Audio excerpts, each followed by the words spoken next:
Hey guys, welcome back to my channel, and if you are new here, welcome. So today's video is going to be about how to move overseas. This is everything you need to know step by step. What's the process? What do you need? Hopefully I don't leave anything out. I'm just going to share the process, at least to my experience, what I have experienced. Okay, so let's get right into it. First, you're going to need your passport. I know that goes without saying, but I actually have people ask me that. So I'm just here to let you know, yes, you will need a passport. Okay, now a passport, how much? I don't recall how much I paid for a passport. I had a passport for a while now. But I believe that they are either between $130 and $150. There is a little hack that you can use to get your passport quicker if you did not know. You go to the passport's website and then you say that you need to travel in an emergency, okay? And so because you have to travel in an emergency, if the travel is within 2 weeks of your date of travel, then you can get your passport sooner. I actually use this hack for my children's passports. So basically, we said that we had to do an emergency travel. We scheduled an appointment. The appointment was really quick. You just have all of your documents together, like whatever it is you need for your children's passport. So once you have all your documents, you have your photos. We took our photos at I think Walgreens. Was it Walgreens? Yeah, Walgreens. We took a passport photo at Walgreens and we just brought our photos, and I brought the documentation proving that I had full custody of my children. Because, by the way, if you don't have full custody of your children, you will need the father's permission or signature in order to get the children's passports, okay? But luckily, I had full custody of all my children. That's how I know that I am destined to do this work, y'all. Because how? I had 5 children. I had full custody of every last one of my children. So I didn't need nobody to get their passports, okay? But yes, that's just a disclaimer. But yeah, so you bring all your documents, like proof of, if you have full custody, or, proof of your itinerary, like proof of travel, which is like a flight ticket. Some people say you could use your accommodation, but I would just bring the flight ticket. And when the flight ticket is within those 2 weeks, they will give you your passport. We receive our passports, their passports, same day. Okay, so the same day we just went in. They didn't ask me any questions like, why is this an emergency or anything. I just gave them my proof of travel. I gave them all of my documentation, and I had the money. To expedite it, it is an extra fee. Now, I do remember that fee. It was about $60 extra per child. Okay, so I do remember that fee. So if you want to get your passport and get it expedited, you might be paying a little bit over $200. Okay, but there is a way, like I said, to get your passport faster, and that is the way. Just make sure that your flight is within 2 weeks of travel, okay? If you are going the normal route to get your passports, you can get them at your local post office. You just make an appointment, and they even take your photo, your passport photo there. You make an appointment, and you can get your passports through your post office. They do require you to have your birth certificate, and then they keep your birth certificate if you didn't know, and then they mail it back to you. Okay, so that is how you get your passport. Okay, so next we're going to talk about flights. Okay, now it depends on where you're moving to, but specifically where I am, flights to Asia are expensive. Okay, they are expensive. And so when you are traveling to Asia, they do require you to have a return ticket. And so that's the issue, okay? You have to have a return ticket. Now, I'm going to tell you some hacks, okay? Me, personally, I did not get a return ticket, but I was prepared to buy a return ticket to a nearby location. So my plan was to tell them, hey, I'm traveling, right now with my family, and so my next destination is here. And so I was going to purchase flights to the cheapest location, okay, right outside the border, at the time I was traveling to Thailand, and I think I was going to purchase flights to Malaysia, which they were only like $30, $40 at the time per person. So just be prepared to purchase return flights if they ask you for them. Okay, now personally, like I said, I did not purchase return flights. I purchased a one-way ticket, and I was like, if they ask me for it, then I'm just going to pay at the airport, which I have done before at other locations like in the Bahamas. Okay, so that works. You can just purchase at the airport, but make sure you have the funds. Okay, so one-way ticket to Thailand from Canada was about $600 per person, and so that's another hack. Sometimes it's much cheaper to just leave from a different location. Sometimes it's just best to check like different ports. So you can check Miami. Miami is one of the places where you leave. It's cheaper. Canada is cheaper, and usually LA is cheaper. Okay, so check those different destinations, and check and make sure that you're getting the best bang for your buck. You want to save as much money as possible. Okay, so I left from Canada. Did I drive to Canada? I don't remember how the hell we got to Canada. Oh, I was in the Bahamas. I'm like, I wasn't even in Michigan. I left from the Bahamas, but yeah, I flew to Canada from the Bahamas, and then I flew from Canada to Thailand, which still was cheaper. Most airlines allow you to have 2 free checked luggages when you are traveling to Asia. So you want to keep that in mind. Any additional baggage, and it's per person, any additional baggage, you will have to pay an additional fee. So you want to keep that in mind when you are packing in order to relocate. Okay, so next we're going to talk about how much money do you need, okay? So first, let's talk about work, which I talked about in another video, but for these purposes, I'm going to just go a little bit more into detail. Okay, so first, you are not allowed to work in Asia, mostly everywhere without a work permit. Actually, everywhere, yeah, without a work permit. Okay, you must have a work permit. It's not easy to get a work permit. You have to have some type of special skill. Okay, you have to have some type of special skill. Most people work in tech. If you work in health, or if you work in education, special skills like that, marketing, things of that nature, then yeah, you might be able to find a job out here. Otherwise, it's going to be difficult for you to find a job, okay? So you must secure something remote prior to you relocating, okay? You either have to have a remote job, or you have to have your own motion. You have to be an entrepreneur, okay? Have something going on. Now, I personally am an entrepreneur, so if you want to take that route, I want to share some ways in which you can make money, okay? Number 1, you can do content creation, so making money from social media, okay?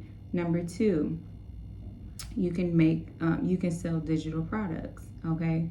Selling digital products is passive income. You take your time, produce good information. Don't be scamming people and cheating people. Like, actually share some information about something that's valuable that you have learned, or that whatever skills you possess, whatever natural skills and talents that you have. Create a digital course out of it, okay? And teach it to people. Everything that I teach, I have done and experienced for myself, okay? I don't be out here just telling people anything, okay? You want to be intentional. You want to take your time. You want to produce something of value. Okay, if you do really well with your digital courses, people are going to support you always. Okay, so make sure that you're really producing quality digital products. Okay, whatever it is that you decide to do, just make sure that you're doing it with integrity and you're giving it your all, right?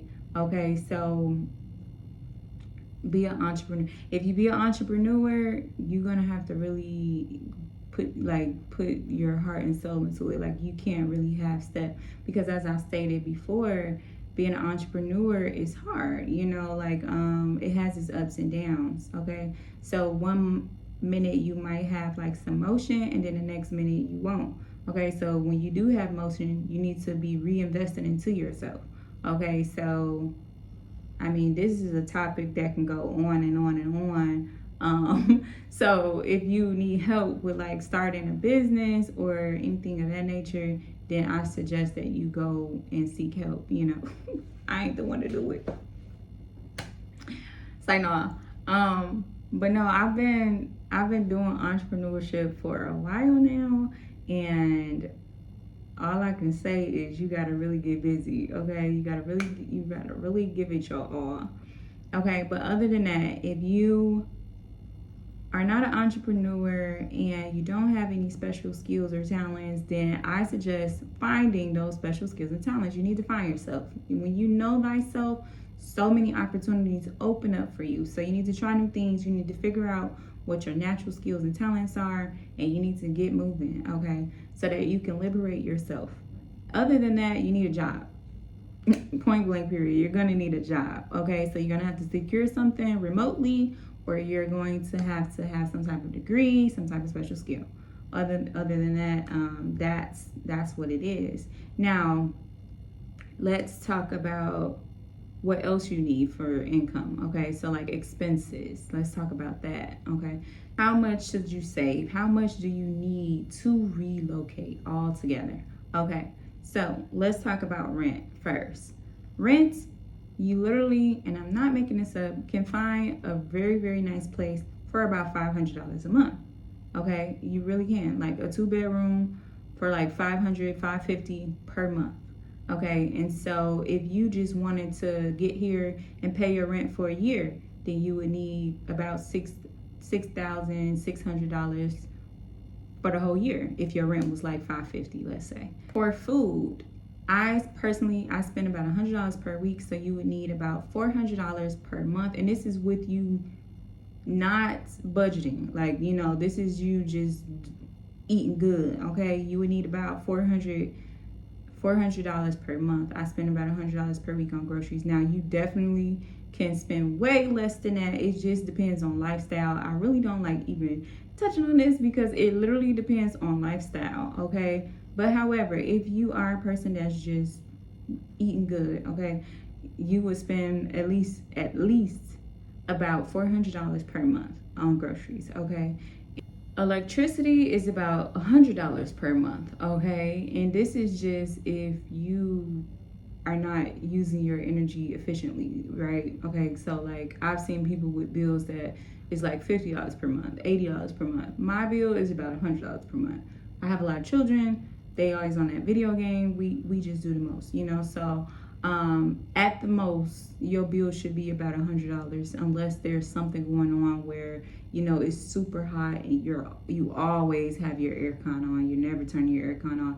Then it might be closer to $200 a month. But your bill should not be more than $100 per month usually, okay? So let's say the rent is $550, you're spending $400 per month on groceries. You are spending $100 on electricity, $100 on transportation, $10 on water, and $10 on your phone bill. That is a grand total of $1,170 that you will be spending per month. So if you are making at least $2,000 per month, you can live a very comfortable life. The rest will be just, you know, for whatever it is that you want to do, okay? And also saving. You want to save for a rainy day. But that, I'm telling you, like, if you making like $2,000, you can live comfortably. You're making $3,000 per month, you are living a very luxurious life out here, okay? So that's about how much you would need in expenses. Now, how much should you save up to actually relocate out here? I would say if you're spending like $1,000 per month, well, a little over, let's say you're spending $2,000 per month, then you would need like $24,000 for the whole year. Okay, so it just depends on, you know, you. Me personally, I did not save before I came out here. I just purchased the flights and I fucking left. Okay, so it just depends on you. Like, what is it that you feel more comfortable doing? Me, I'ma always bet on myself. I know that I'm gonna figure this shit out, and I know that I'm gonna make a way because I'm a mama. You know how we do. So I am not saying don't come without a plan, you know, because I have to be responsible with what I'm saying. I'm not saying come without a plan. Please have a plan. Please have, you know, something figured out. I was already an entrepreneur. I was already living outside of the country before I came out here to Asia. I was living in the Bahamas, you know. I was already doing a lot of things, so it wasn't like any resistance from me to just get up and go and move to Asia. Okay. Even when I moved to the Bahamas, like I did not hesitate. Like if I want to do something, I'm going to do it, and I'm going to figure it out. I'm going to always bet on myself. That's just how I am. However, I do recommend you have a plan, and that's why I'm sharing with you the things that you need. The next thing that you want to plan for is what type of visa are you going to get once you get to where you are going. Wherever you go, you're going to need a visa. The most popular visas are educational visas, where you go and you learn where, you know, in that culture, wherever you are in that country. Another popular one is a retirement visa. Another popular one is a tourist visa. And some places have multiple entry tourist visas. Okay, and another popular one is a digital nomad visa. Now you have to do your own research on visas. Visa prices, they range from, there is like many different prices. Some start at $40, like a tourist visa, if I'm not mistaken, is about $40. But it doesn't last as long. So like a tourist visa, you would get stamped on arrival, and that varies per country. Some of them are 30 days, some are 90 days, some are 60 days. So it just depends on the country. You have to do your own research, but that's something that you want to budget into when it comes to what you would need to relocate. Now, another disclaimer. I did not get a visa when I relocated. I've been out here a whole year without a visa, actually. I've officially been out here for a year, and I haven't had a visa because there's just ways around it, okay? But I recommend budgeting in a visa for yourself, you know, if you want to be more prepared. There are ways, like I said, that you can come out here without a visa, especially if you are from the U.S. If you are from the U.S., most places you get visas on arrival, okay? So you literally can just come, arrive, you automatically get stamped for 30 to 90 days. It just depends on where you are. And then you can get an extension in most cases, or you could just do a border run and come back, which is leaving the border, like leaving the country and coming back and getting stamped for another 90 days or 60 days, 30 days, or whatever the case may be. Okay, so that is what I have been doing until I get a visa. But like I said, that is a factor that you want to factor in, visas.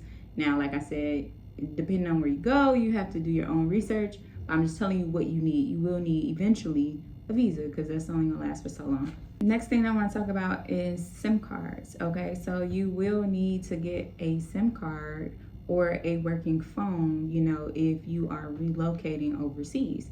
Okay, so in order to get a SIM card, your phone needs to be unlocked. Your phone must be unlocked. If it's not unlocked, I think the only other option that you have is just to purchase a phone out here. Okay, and you might have to actually full-blown like purchase a phone, okay, which might be more costly for you. So my phone was unlocked. And when your phone is unlocked, you can get a SIM card for really cheap at mostly all 7-Elevens or like some like little store. Like you can just get a SIM card. Okay, now you can also get them at the airport, but at the airport obviously things are more expensive. It's still not expensive, but it's still more expensive than what you would pay if you would have just went locally and got a SIM card. And my phone works normally. I have data, unlimited talk, unlimited text, all those good things for $10 per month. Now, if you are talking internationally to people, you know, back in the States, then you are going to want to use those apps such as like WhatsApp or Skype, things of that nature, because it charges them a lot of international fees. Like my family have called me, or you know, certain people will tell me multiple times, like, girl, talking on the phone with you, they charge me an extra $100. Okay, so just for the convenience of your family, you might want to download apps such as WhatsApp or Skype so that, you know, you aren't running up their bills. But our bills, it's just like $10, but you want to be considerate of your loved ones. So there is a way that you can get an eSIM, but I also think your phone still needs to be unlocked for that, and it's called Airlo. Okay, Airlo is a company where you can use, get an eSIM and you get data and all those things, and it's still inexpensive. It's only like, I think they have different plans, like 7 days, 3 days, you know, 30 days, and it's different prices.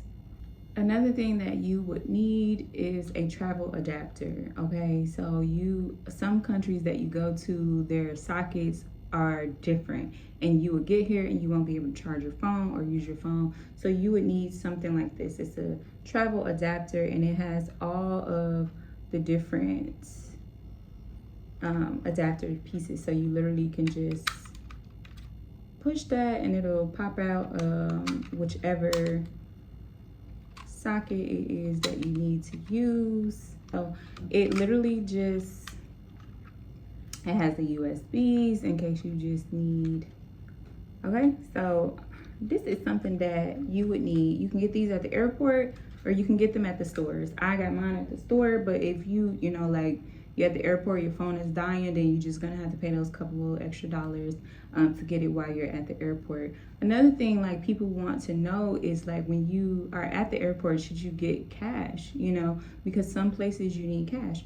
Okay, so like I recommend, yeah, just pulling off, you know, a few dollars, not too much, but just a few dollars just to get you from point A to point B, so that you can figure things out for whatever country that you are in. Okay, because like in Thailand, I feel personally from my experience that you do need a lot more cash than you would need in Malaysia. Like in Malaysia, you can use your cards and your Apple Pay, and I don't never hardly ever carry cash. Okay, so it just depends on each individual country. So I recommend, you know, until you get to whatever country that you're going to, you at least just pull off enough to get you by for the, you know, the day, at least for the day, until you figure out, okay, is this a place that I need a lot of cash or not? Now, if you do decide that you need a lot of cash, then I recommend getting off as much as you can at the ATM when you go, because that way you're not piling up on like ATM fees, you know,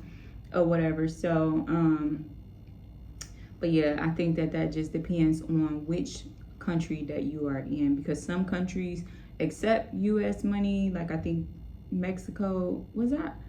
I can't remember if when I was in Mexico did they accept US currency. But like out here, they don't accept US currency. Okay, they do for the exchange, like the currency exchange, but once you're out and about, they're not going to accept that. Okay, so you might want to either, you know, leave it on your card where you can take it out at the ATM. When you take it out at the ATM, it comes out in their currency. Okay, so it just depends on which country you are in. Since we are on the subject of currency, you might want to get you an international bank. This way, you know, you can make transfers internationally and you won't have to worry about all of this, how am I going to access my money type stuff. Okay, so one popular bank that a lot of expats use is called Wise. Okay, Wise is an international bank that a lot of people use, and you're able to make your transfers. You don't have a lot of issues, and you're able to, you know, have access to your funds. Now, out in Malaysia, we use something called Big Pay. I think they use Big Pay in Asia, period. My friend told me that they use Big Pay in Asia, and also I think in Europe as well. But check it out, Big Pay, BIGPAY, and they are also a company that lets you make transfers and access your funds, and you usually can use it at mostly all stores. Okay, and they also send you a card. So that's also something that I like. Another thing that you're going to need if you are traveling with children is you're going to need some type of schooling option. Okay, you don't want to neglect your children's schooling. Okay, so you're either going to have to put them in an international school or you're going to need to homeschool them. Okay, now international school is very expensive. It don't really matter where you go, it's expensive. I know out here this way it's about $1,000 per child per month. Okay, so it gets expensive.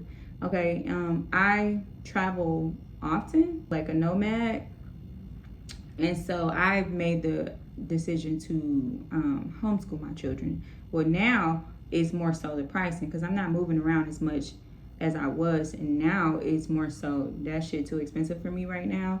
When I am able to put them in an international school, I think that is a beautiful experience for them, and I plan to do that. But in the meantime, we're homeschooling over here, okay? And so if you guys need resources, actually, someone asked me to make a video about homeschooling and I totally forgot. So that will be my next video, I promise. I'm going to make a video about homeschooling and how we do things and how you can get into it so that you can be able to have that freedom to, you know, travel around the world and experience the things that you desire for your family. You are going to need some type of health insurance in case of emergencies. So you want to look for some type of health insurance that is available internationally, okay? So to wrap this all up, here's what you do. You get your passport, you get your flights, you know, get a one-way ticket unless you just scared and you just want to get a round trip. I don't recommend that. I recommend getting a one-way, and if they ask you at the airport, you just say, hey, I'm traveling, and usually they just let you go. And if you need to, you just purchase a flight on the spot. Be prepared to purchase a flight on the spot. But otherwise, you just get a one-way ticket. You want to have all your important documents that you would need, like, you know, birth certificates. If you have, like, you know, full custody of your children, whatever documents you need for your children, you want to have that. You want to make sure that you have a visa option plan, at least a plan if you're not going to get a visa and you want to just, you know, I recommend coming out here and just, you know, taking things slowly. Like, that's one thing that I wish I would have known prior to me coming out here. Like, just move slow. Like, it's not the everyday hustle and bustle that we have as Americans, okay? Like, you really have to have an open mind, and you kind of have to let go a lot of what you have been taught. This is a totally, completely different culture. Things are different out here, and things are slower. Like, you literally can just be, okay? So you want to get, you know, all those things together, yeah, but you want to have a plan, but you want to take your time with making decisions. I feel like I rushed into a lot of things and I wasted a lot of money because I was just like, I need this, I need to go, I need to, you know, I need to make content. I did the most, and I feel like I could have saved a lot of time, a lot of energy, and a lot of money if I would have just took my time, okay? So you definitely want to, you know, get your flights, get all your important documents. You don't need a whole lot of stuff. I had someone relocate out here that I assisted, and I told her, you don't need all of this stuff, and she brought all of this stuff anyway, and it's been a challenge. You know, you don't need to bring a lot of stuff. Let some stuff go. Let it go. You know, at the end of the day, everything is accessible out here. You just starting over. You'll have to start over. Just let it go. Okay, you are going to be able to still get the things that you need. Everything is still available here. You're not moving to another planet. Okay, everything is still accessible. Okay, 2 luggages. Get down to 2 luggages and start over. Okay, all the houses, not all of the houses, most of the houses come fully furnished. You know, you don't need a lot of stuff. Okay, then when you get here, I recommend getting an Airbnb for a couple months. I used to say a couple weeks, but I feel like, you know, like I stated, like, you want to take your time to find that perfect place, that sweet spot for you. So get an Airbnb for a couple months, just, you know, scope the scene, see if that's even a place that you want to be.